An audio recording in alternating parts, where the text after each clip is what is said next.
Sinabi niya sa amin bilang parusa dapat naming iuntog ang mga ulo namin sa pader at suntukin ang semento hanggang dumugo ang ulo at kamay namin. Dapat din daw namin lagyan sila sa mga sili sa mata at bibig at ang ari namin. Mainit ngayon sa Senado si Pastor Apollo Quiboloy matapos lumabas ang mga testigo. Pinangunahan ni Senator Risa Hontiveros bilang chairperson sa pagdinig. Hindi nga lang dumalo si Quiboloy kaya naman napilitan na ipasabpina ng Senado ang pastor para masagot ang mga ibinabato ng mga testigo. Narito ang pahayag ni alias Jerome na naging tauhan di umano ni pastor sa KOJC na ayon sa kanyang pahayag ay nakaranas ng mala-impyernong buhay kay pastor.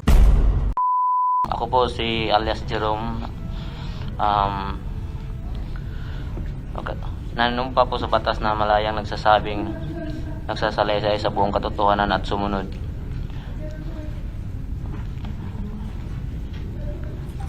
Naging membro po ako ng KGC dahil po sa magulang ko sa nanay ko po. Noong 2000 siya nagsimula. Yung 2000.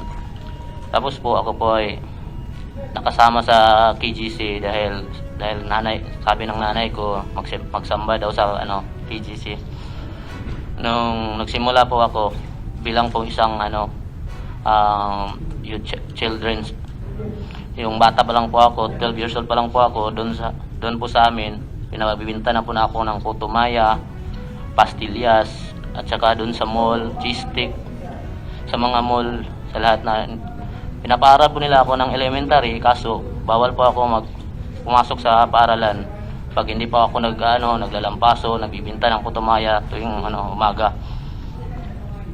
Then po yung kalaunan po na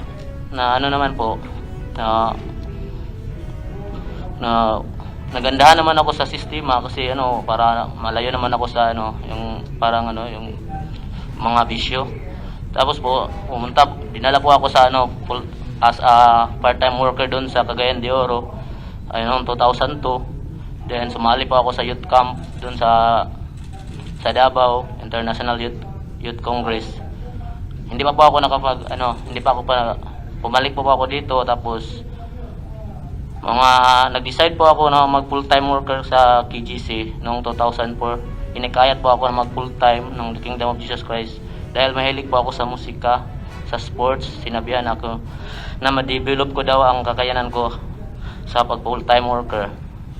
At meron din nagsabi sa akin na tinatawag naming youth leader o youth coordinator na huwag ka nang bumalik sa inyo, tapos huwag ka nang mag-aral kasi pag mag-graduate ka, ganun din, bibitbitin mo rin, plastic rin. Yun ang sinabi sa amin.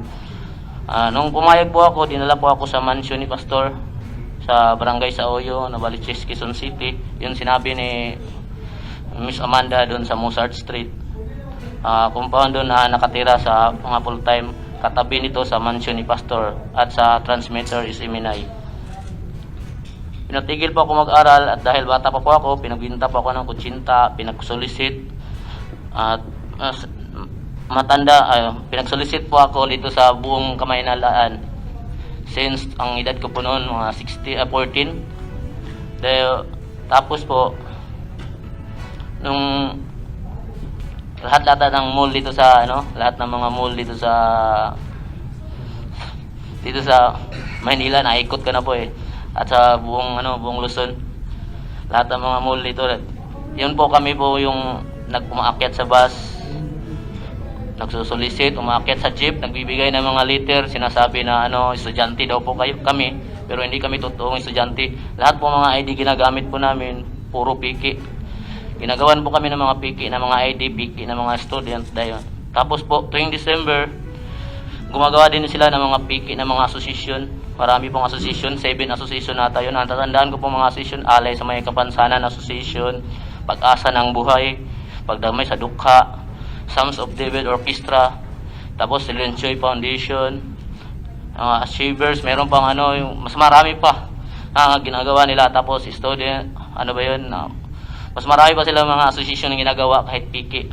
Pagkatapos nun, yun, binibigyan kami ng mga picking ID din at saka yung mga picking mga letter na Pagkatapos, meron po kaming pag naglalabas po kami doon sa mansion sa Oyo, meron po kaming mga by category kasi doon po yung yung nagsusolicit doon at saka nagtitinda. Merong category A plus, B at C. Ako po, nabilong po ako sa category A plus kasi po nagre-remit po ako everyday 2,000 po. At saka bawal po kami, lalabas po kami doon dapat alas 4, alas 5 na madaling araw, maliligo na po kami kasi meron, dating na po yung mga bus, yung ginagamit nila na bus na nirerentahan nila, yung lipad bus na noon sa Novaliches. Tapos meron din sa mga bus na mga yung para sa mga category A plus na mga aircon, mga KGC bus.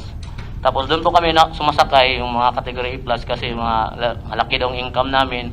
Tapos yung masaklap doon, meron kasi kung category C at saka D ka, yung income mo lang 500 pababa, doon ka matutulog sa walang aircon, mabaho yung paa, tapos magulo, marami magnanakaw. Kung kunwari, wala kang income, tapos umuwi ka ng umaga, pag umagahan yan, hindi ka na papalabasin, tapos sabihin, doon ka na sa kusina or doon sa labandera, maglaba ka, papalabihin ka ng mga 1,000 na pantalon, pabaras sa'yo yan, kapag wala kang kita. Pagkatapos nun, lumaki na ako nung mga 2009, daw ako, na nilipat ako ng ministry. Yung pagtitinda kasi, by ministry kasi yan, nabilong po ako sa logistic department noon, nung time full time ako noong 2004. Pagkatapos noon, nalipat ako ng ministry, nilipat po ako sa yung pag-distribute ng ng Coca-Cola, yung mga soft drinks, kasi nagnegosyo siya ng doon sa Saoyo, yung mga soft drinks. Pagkatapos noon hindi ko akalain na magkasala daw ako kasi hindi pa naman ako nakaranas na mag-girlfriend dati noon eh. Kaya nag-girlfriend po ako. Nagkanubya po ako ng anak sa isa naming suki na wala naman kaming ginawa, tapos niyaya ko lang siya manood ng sine. Pagkatapos noon, sinabi ko lang sa kasamahan ko, tapos ni-report na ako. Kasalanan daw. Kaya na December 29, natawag na kami ng meeting sa isang hook-up. Ang tawag ni Pastor, yung hook-up, yung true calling siya, tapos yung nasa Amerika ata si Kibuloy nun, hinook up niya kami. Marami kami nung may sala, iba-ibang klaseng sala, nanonood ng sine, nagipagsintahan, tapos naglalaro lang ng Dota. Yun ang mga kasalanan namin. Kasi nandun siya sa Amerika, lahat kami ng full time nasa loob ng compound Kingdom of Jesus Christ, nandun lahat na kami na may sala. Sinabitan ng mahabang papel sa liig, doon nagkasulat ang lahat ng mga kasalanan at namin, at yun kasalanan ng iba pang lalaro na pagdota, pambabae, panonood ng sine.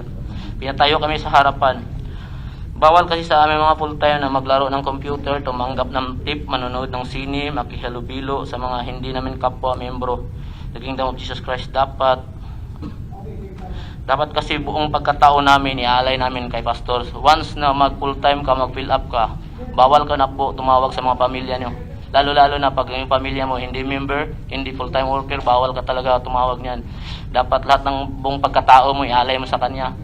Kung magtitinda ka, dapat remit all. Pag after niyan, pag remit all, dapat wala kahit piso, bawal ka magtira ng pera doon sa kahit cabinet mo. Inaano nila yan, ini-inspect nila yan kung meron kang pirang tinatago. Ganon sila kalupit. Nakakabit yung sound system, ang tawag ni Pastor Kibuloy, kaya rinig lahat ng nandun sa sinabi niya sa amin, kami, mga yawa, mga satanas, mga serpent seed daw kami. Sinabi niya sa amin, bilang parusa, dapat naming iuntog ang mga ulo namin sa pader at suntokin ang semento hanggang dumugo ang ulo at kamay namin. Dapat din daw namin lagyan sila sa mga sili sa mata at bibig at ang ari namin. Doon ko naisip na kumala sa Kingdom of Jesus Christ kasi pinatawag na kami, nagpaalam kami sa isa kong kasama pero hindi kami pinalabas sa compound, sa task force, may lalaking may baril. Dapat doon pinatawag na kami, nagpaalam na sana kami na lalabas para madala namin yung mga damit namin pero hindi kami pinayagan. Nilagay kami sa isang Bartolina mainit na dahil malapit yung sayero ng bubong dito. Nagsasampay ng damit ang mga labandera dahil madaling matuyo yung damit doon kasi walang ilaw at walang electric fan, masyadong mainit. 2 araw kami nandun at umakyat si minister, 2 minister, ang pangalan nila Jojo Pablo at saka si Gio Ayang, ang leader ng Task Force Davao na may kasama silang mga armadong lalaki. Pinilit kaming suntukin ang simento at iuntog ang mga ulo namin sa pader hanggang dumugo. Jerome, so ginawa mo talaga yung iniutos sa inyo na inuntog mo talaga ulo mo sa pader hanggang dumugo yung ulo mo? Opo ma'am, before yun binasahan mo na kami ng Biblia kasi kalooban doon ng Ama, tapos pinapirma po kami ng waiver. Hindi namin alam ang nakasulat doon. Pag mayroong mangyari sa amin, kagustuhan daw namin. Sige po, patuloy sa pagbasa. Halos hindi namin makayanan yun, mama. Tapos, meron akong kasama doon na sinabi niya sa kasama ko, akala ko langit to, hindi pala, impyerno daw. Kasi yung naranas namin, ang pakiramdam ko that time, parang mamamatay na ata ako o mabubulag dahil may sili pa yung mata ko at saka bibig. Akala namin, hindi namin makayanan. May kasama din kaming saxophonist doon na may sala din. Siya din ang parang close friend din siya ni Kibuloy. Siya ang tag-saxophonist namin siya doon sa The Kingdom of Jesus Christ. Ang sala niya naman meron yata siyang nilamas na pastoral, kaya galit na galit si Kibuloy. Ang ginawa sa kanya, sinampal sa harap namin. Hindi nila alam na yung tao pala yun, may sakit pala sa puso nun. Pero sabi nila sa amin na namatay na daw yun dahil na stroke, dahil pagkasampal. Pero hindi namin nakita kasi kinulong na kami. Pinahinga lang kami sa 1 linggo bago kami nilipat kami noong December 2009 sa isang abandonadong building ng Guadalupe, Makati City. Yung tinatawag nilang Isimenay office ngayon. Doon kami dinala. 2 palit lang yung mga damit namin, inold nila yung mga malita namin. Binigyan lang kami ng 2 damit, pang trabaho lang. At hating gabi, inutusan kami na i-demolish ang mga pader na yun kasi yung building na yun ng Isimenay, abandoned building yun galing sa ABCB na nabili ni Kibuloy. Yung ginawa namin doon, magtrabaho, kaso nagtatrabaho kami walang permit, kaya magtatrabaho kami noon madaling araw. Dinidemolish namin yung bawat kwarto doon, 11 floor hanggang sa baba. Yun ang ginagawa namin. Tapos mayroon kaming doon, mayroong 2 gwardiya na mayroong mga baril, kaya hindi kami basta-basta makatakas. Dahil sa madaming aksidente na naisipan na namin, kasama ko na tumakas, gumawa kami ng basketball ring sa ground floor at linaro namin yung mga gwardiya dahil mahilig sila sa basketball hanggang mapagod sila. Kaya noong gabi na yun, mahimbing ang tulog doon. Kaya doon kami naka-tsansa na tumakas. Kahit wala kami mga damit, tumakas kami. Katapos noon, nag-taxi kami, papunta kami sa Lunita. Wala naman kaming dalang damit, wala kaming pera. Ang ginawa na lang namin, doon kami sa Lunita, nag-umagahan. Tapos hinahanap namin yung kasamahan din namin matagal lang lumabas na nagbo-boarding house doon sa Sampaloc, kaya nakitira muna kami. Hindi namin alam kung makakasurvive kami kasi wala naman kaming pinag-aralan Hindi kami nakapagtapos ng high school kasi sabi nga pag-aralin kami pero hindi kami nakapagtapos.